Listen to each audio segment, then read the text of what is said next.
Assalamualaikum friends, today we'll discuss how to fix Facebook upcoming birthday notification not showing problem. If you don't get advanced birthday notification on your Facebook, then this video is for you.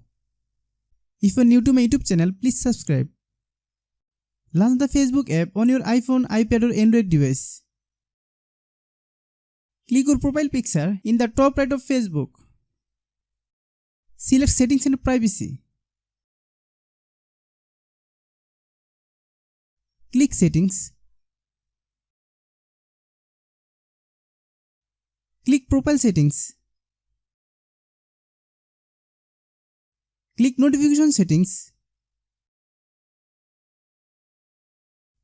Then click Birthday. Then turn on upcoming birthday notification. If you are new to my YouTube channel, please subscribe. If you like the video, please share with your friends.